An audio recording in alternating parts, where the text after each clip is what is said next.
हर रोज एक नई कहानी देखने के लिए चैनल को सब्सक्राइब करें और बेल आइकन को दबाना ना भूलें। सविता के दो बेटे होते हैं जिनके नाम निहार और सागर होते हैं। निहार की शादी अंजलि से हुई होती है और सागर की शादी प्रीतिका से।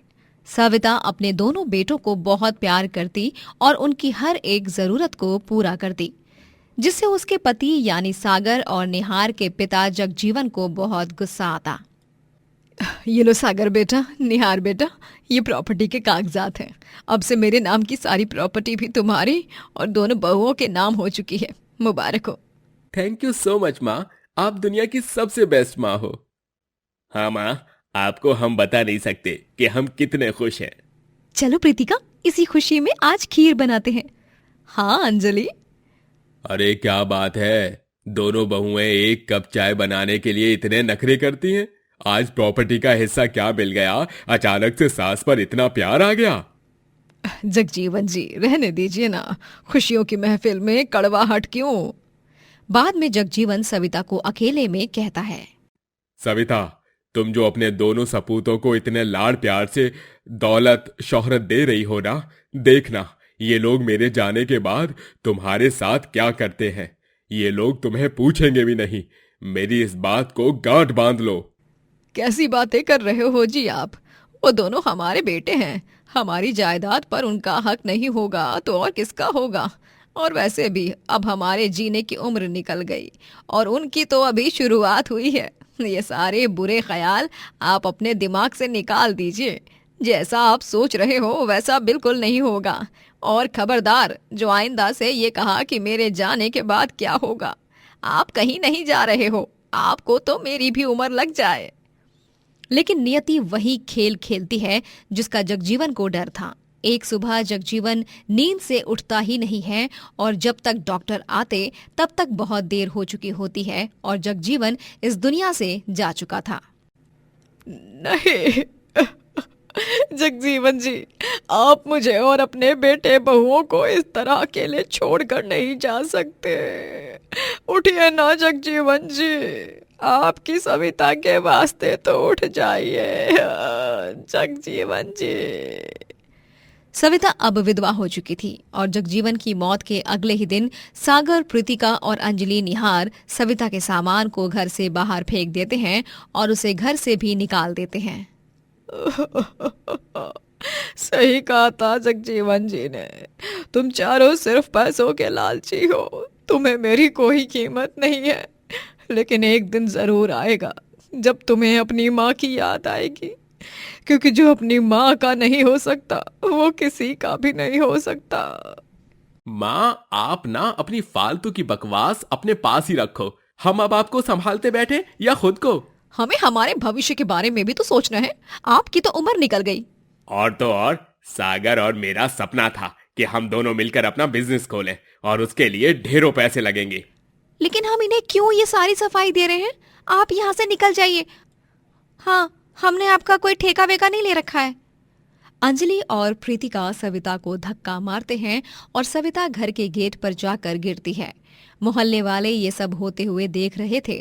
सविता की आंखों से आंसुओं की धारा बह रही थी और वो रोते रोते इधर उधर भटकने लगती है। उस रात वो पार्क में रहती है और वहां की बेंच पर सोती है। लेकिन इतना बड़ा धक्का लगने के बाद उसे नींद नहीं आती, वो रोती ही रहती है।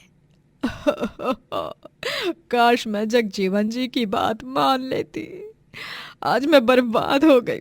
जिन बेटों और बहुओं को मैंने अपनी जान से भी ज्यादा प्यार किया, आज उन्होंने ही मेरे प्यार का मजाक बनाकर मुझे जीवन का सबसे बड़ा धोखा दे दिया।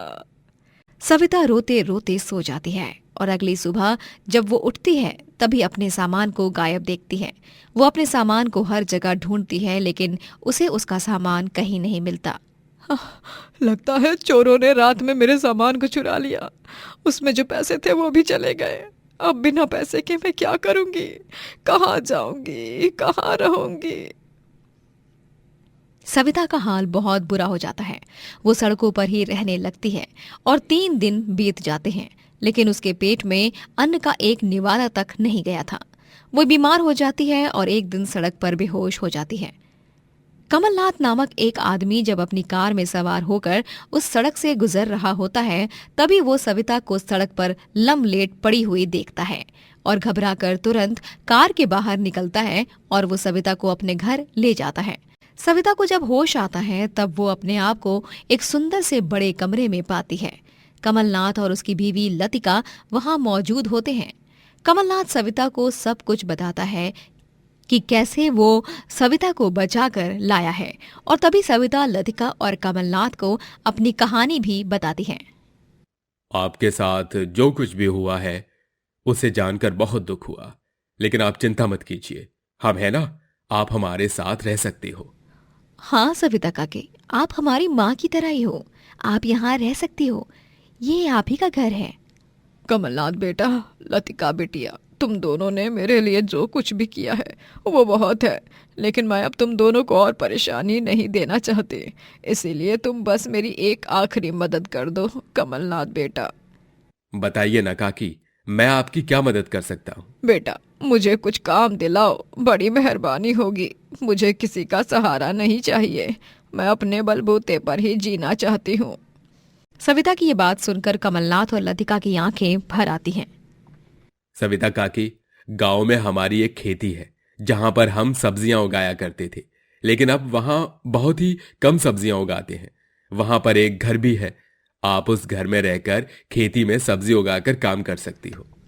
अरे वाह, ये तो बहुत ही अच्छी बात है। तुम दोनों का लाख लाख धन्यवाद बेटा। भगवान तुम दोनों को हमेशा खुश रखे और तुम्हें भरपूर धन संपत्ति दे। लेकिन काकी, आप हमसे वादा कीजिए कि अगर आपको किसी भी चीज की जरूरत पड़ी तो आप हमसे जरूर कहिएगा और मदद के लिए हिचकिचाइएगा नहीं। ठीक है बाबा, नहीं हिचकिचाऊंगी, खुश। सविता अब उस खेती में तरह तरह की सब्जियां उगाती है और उस घर में रहने लगती है। वो उस खेती में उगाई हुई सब्जियों को बाजार में जाकर बेचने लगती है। सविता अपनी लारी पर बोर्ड लगाती है, सविता सब्जी वाली। सब्जी ले लो, सब्जी, ताजी ताजी हरी भरी सब्जियां, स्वस्थ और मस्त सब्जी ले लो, सब्जी। मुझे 2 किलो टमाटर और ये बैंगन दे दो, और मुझे ये शुष्क मेवे और मूली दे दो, और 1 किलो भिंडी भी। सच में सुगंध से ही प्रतीत हो रहा है कि कितनी ताजी सब्जियां हैं। जी धन्यवाद, ये लीजिए आपकी सब्जियां, बहुत बहुत धन्यवाद मेरे यहाँ से सब्जियां खरीदने के लिए। सविता की सब्जियां पूरे गांव में मशहूर हो जाती हैं और वो बड़े बड़े मार्केट में भी सब्जियां सप्लाई करने लगती है, जिससे वो और भी ज्यादा पैसे कमाने लगती है और एक बड़े से घर में रहने लगती है। वहीं दूसरी तरफ निहार और सागर दोनों ने शुरू किया हुआ बिजनेस ठप हो जाता है और वो और उनकी बीवियां रास्ते पर आ जाती हैं। ये खबर सविता तक पहुंचती है और उसकी जान ऊपर से नीचे होने लगती है। वो करती भी क्या, आखिर वो एक माँ थी और माँ की ममता कभी नहीं मरती। वो उन्हें किसी और के जरिए पैसे भेजती है और सड़क पर रह रहे निहार और सागर को एक आदमी आकर पैसे दे जाता है। वो दोनों उस आदमी के पीछे जाते हैं, लेकिन तब तक वो निकल जाता है। फिर सागर, इन पैसों की खुशबू तो इलायची की है, माँ जी भी पैसों की अलमारी में इलायची रखती थी। लगता है ये पैसे माँ ने ही भेजे हैं, हमें उनसे जाकर माफी मांगनी चाहिए। निहार, अंजलि और प्रीतिका सागर सविता के पास जाकर उससे माफी मांगते हैं। सविता उन्हें पूरे मन से माफ तो नहीं करती, लेकिन वो उन्हें अपना लेती है। कुछ दिनों बाद दोनों को अच्छी पोस्ट वाली नौकरी मिल जाती है और वो दोनों ईमानदारी से रहने लगते हैं और अपनी माँ का पूरा सम्मान करते हैं। अनुज एक फौजी होता है और वो अपने नए मिशन पर जाने वाला होता है, जिसके एक दिन पहले उसकी बीवी रीमा और उसकी शादी की पहली सालगिरह होती है और वो अपने हाथों से रीमा के लिए उसका फेवरेट खाना बनाता है। अनुज, ये सब तुमने किया है? मुझे तो यकीन ही नहीं हो रहा है, तुम इतना अच्छा कैसे खाना बना लेते हो? नहीं, झूठ है ये सब, तुमने जरूर ये सारा खाना ऑनलाइन मंगवाया है ना? नहीं रीमा, ऐसा कुछ भी नहीं है। रीमा, ये सारा खाना मैंने अपने हाथों से बड़े ही प्यार से तुम्हारे लिए बनाया है। मैं जब ट्रेनिंग में था ना, तब मुझे अपनी मनपसंद डिश खाने का मन करता था, तभी मैं ऑनलाइन कुकिंग वीडियोस देखकर सारा खाना बनाना सीख गया। How sweet, thank you so much Anuj, इतने स्वीट सरप्राइज के लिए मैं बहुत खुश हूँ। Happy anniversary. Happy anniversary. Reema और अनुज अपनी सालगिरह पर दिल के आकार वाला केक काटते हैं और अगले दिन अनुज अपने मिशन पर जाने के लिए तैयार हो जाता है। उसके जाने के पहले उसकी माँ हेमलता आकर उसे दही शक्कर खिलाती हैं और उसे टीका लगाती हैं। ये लो मुन्ना, ये दही शक्कर खाकर जा, इससे शुभ माना जाता है। लेकिन माँ, मैंने इतना सारा खाना तो ठूस लिया है ना, तो बस हो गया ना। अनुज, अम्मा जी को ये सब करने दो ना, क्यों नखरे कर रहे हो? आहा, ये शाबाश, कान्हा जी करे कि तेरा ये मिशन सफल हो और तू दुश्मनों से लड़कर सही सलामत वापस आए। अपना ख्याल रखना बेटा, ठीक है ना? जी माँ, और आप दोनों भी। अनुज हेमलता के पैर छूता है और उसके आशीर्वाद लेता है। फिर वो वहां से एक कार में सवार होकर एयरपोर्ट के लिए निकलता है। लेकिन एयरपोर्ट जाने से पहले रास्ते में उसकी कार का एक्सीडेंट हो जाता है और कार उल्टी होकर खाई में गिर जाती है। और फिर शाम को आस पड़ोस के गांववासी कार को पूरी तरह से तबाह होते हुए देख लेते हैं और उसके नीचे अनुज भी होता है। अनुज को तुरंत गांव के बड़े हॉस्पिटल में ले जाया जाता है और कुछ ही घंटों के बाद डॉक्टर बाहर आकर रीमा और हेमलता को बताते हैं। दरअसल अनुज जी की तबीयत में काफी सुधार आ चुका है।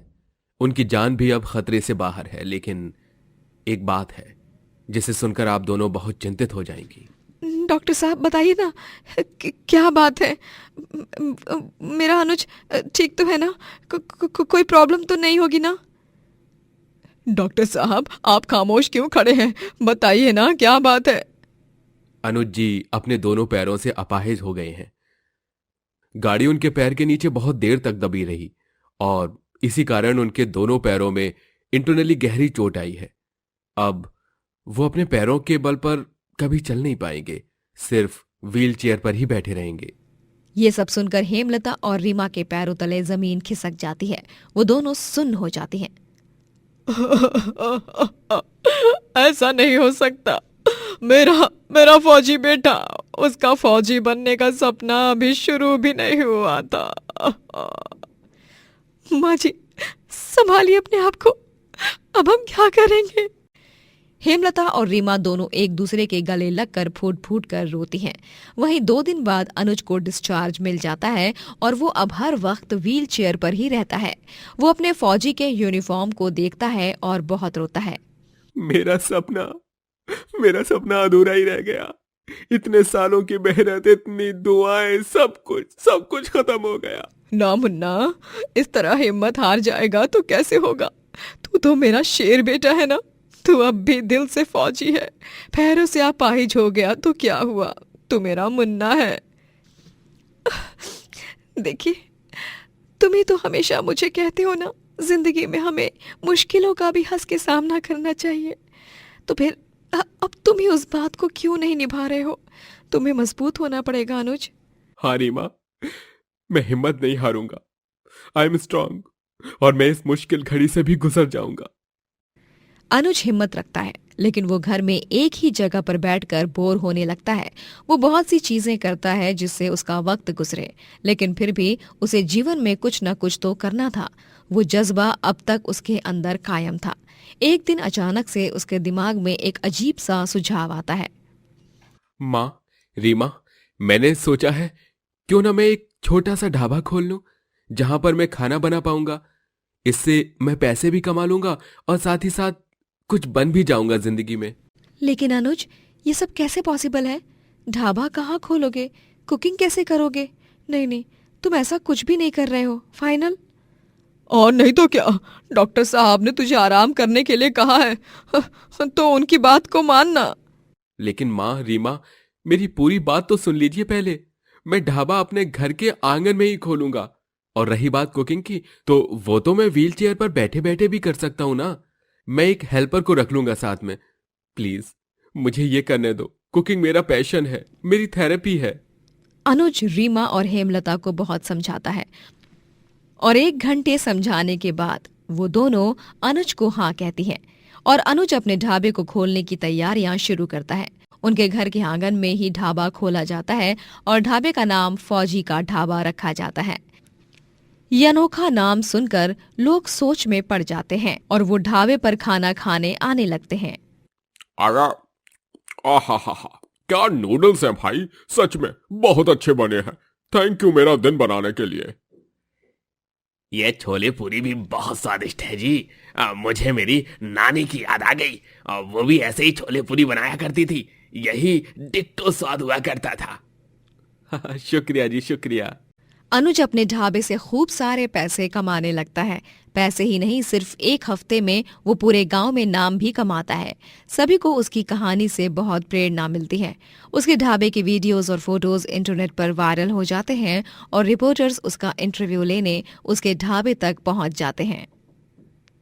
अनुज सर, आपकी जर्नी बहुत ही अमेजिंग रही है। आपने अभी तक 2 से भी ज्यादा मिशंस में सफलता पाई है और आज इतनी दूर आने के बाद आप अपने पैरों से अपाहिज हो चुके हैं।